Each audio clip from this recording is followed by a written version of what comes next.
Welcome back to Celestial Scrolls, where ancient tales come alive through the magic of storytelling. Today we continue our epic journey with the adventures of Tang Sanzang and his three extraordinary disciples in Journey to the West, Episode 22, The Kingdom of Yuhua. In our previous episode, our pilgrims emerged transformed from the mysterious valley of mist and shadow, each having faced their deepest fears and doubts. Now they arrive at the prosperous Kingdom of Yuhua, where they discover an ancient jade lotus with a direct connection to Buddha himself. And mysteriously, it seems to have been waiting for them. What secrets does this sacred relic hold? Why has it been calling to them through dreams and visions? And what will happen when its power begins to transform before their very eyes? Join us as our heroes face new spiritual challenges and unexpected revelations that will add yet another layer to their sacred quest westward.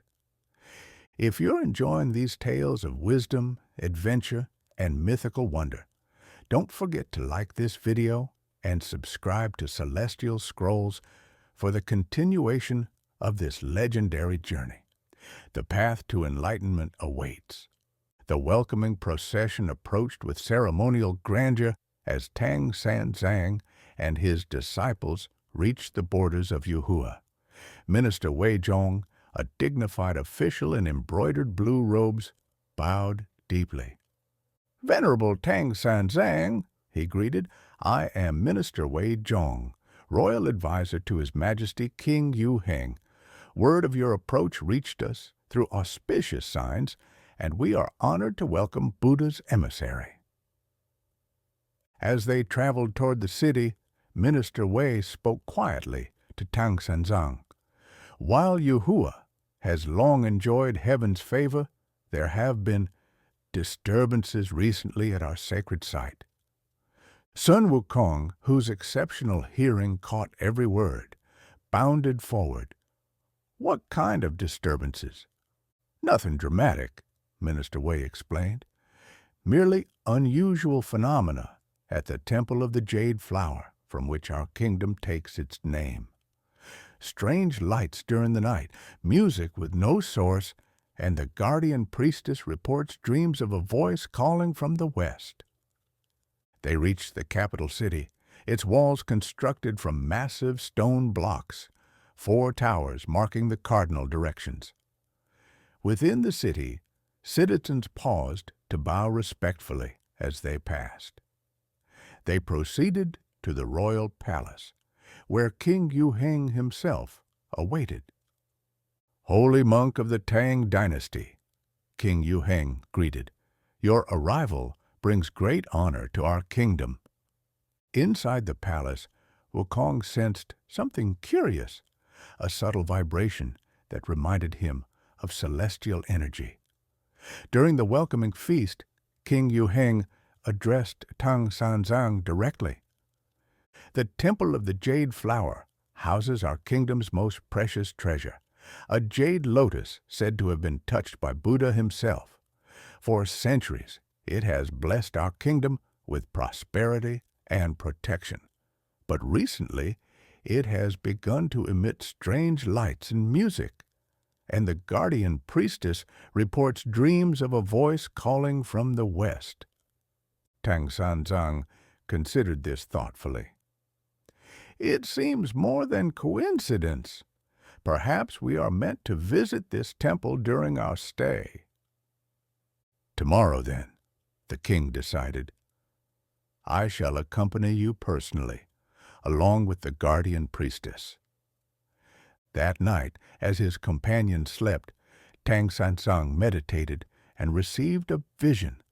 A lotus flower carved from pale green jade, its petals unfurling to reveal a soft light. A voice spoke. "Seeker of enlightenment, within me lies a fragment of the wisdom you journey toward. Not all Buddha's teachings were recorded in the scriptures you seek."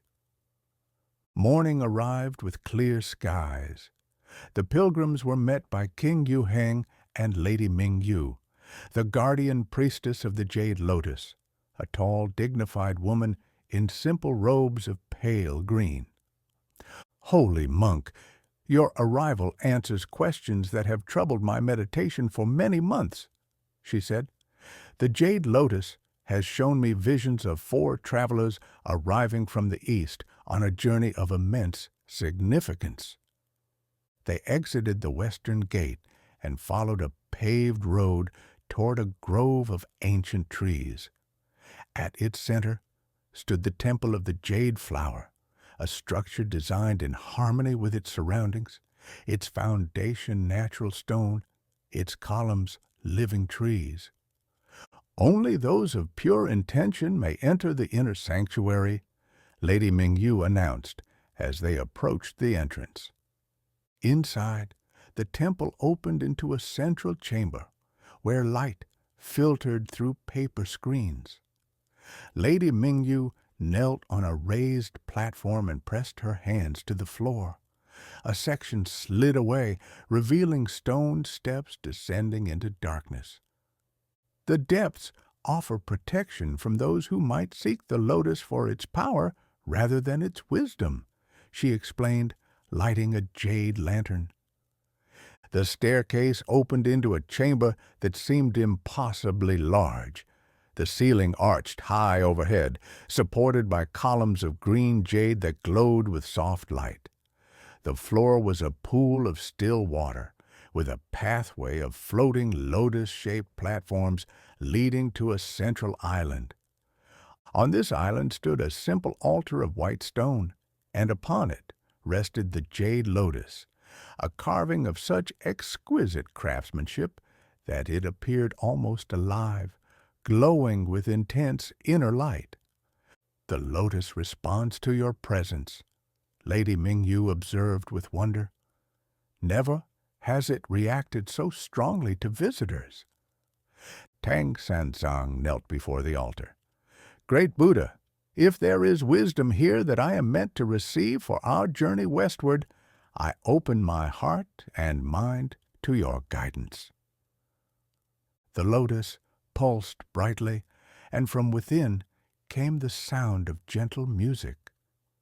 Golden characters appeared in the air before Tang Sanzang, who read aloud, "The path to enlightenment requires more than the collection of written wisdom.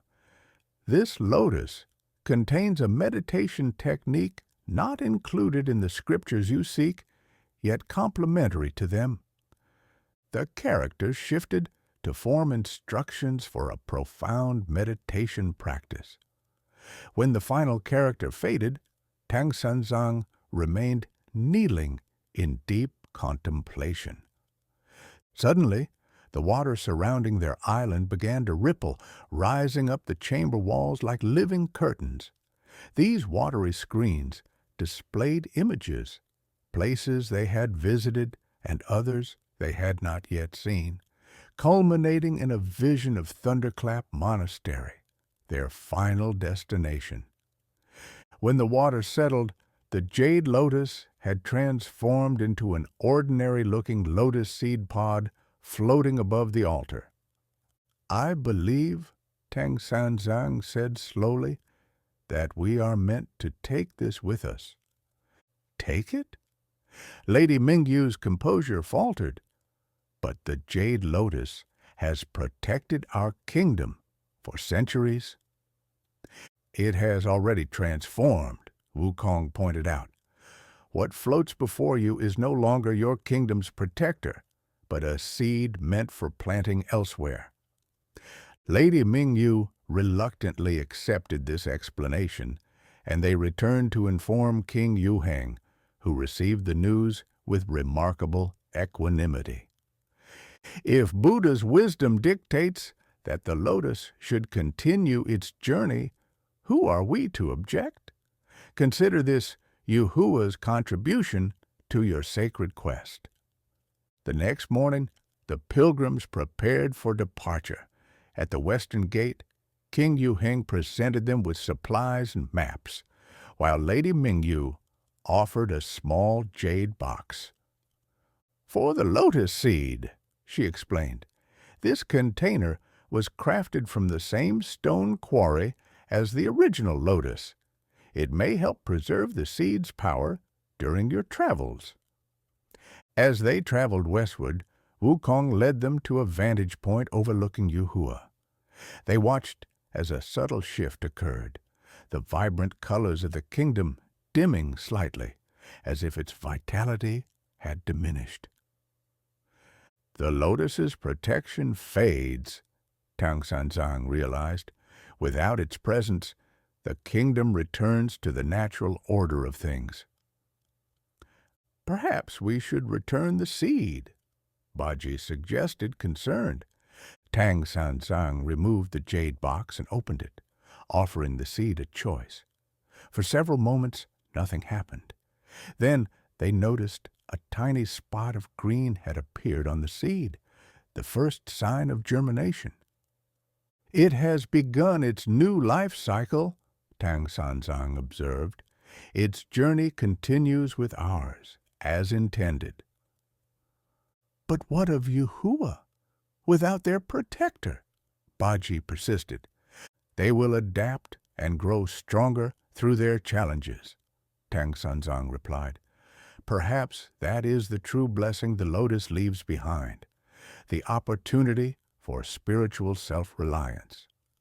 As they continued westward, they remained unaware that back in the temple, Lady Mingyu witnessed a miracle, droplets of water rising from the pool to form the glowing outline of a lotus blossom. The essence remained even as the form had departed. The 4 pilgrims pressed on, now carrying with them not only their original mission to retrieve the scriptures, but also a living fragment of Buddha's blessing, destined for planting in soil yet unknown. Another layer of purpose added to their legendary journey to the West. And that's the end of episode 22. Our pilgrims continue their journey westward, now carrying with them the transformed lotus seed, a new responsibility and blessing on their sacred quest. What new challenges await Tang Sanzang and his disciples beyond the borders of Yuhua? Will the lotus seed's power reveal itself in unexpected ways? And what about the kingdom they've left behind, now adapting to life without their ancient protector? If you enjoyed this tale of spiritual transformation and divine guidance, please hit that like button and subscribe to Celestial Scrolls for more captivating episodes. Episode 23 is already in the works, and trust me, the adventures only get more fascinating from here. Leave a comment about your favorite moment from today's story. Was it the mysterious underground chamber, the revelation of Buddha's hidden teaching, or perhaps Baji's concern for the kingdom's welfare? I'd love to hear your thoughts.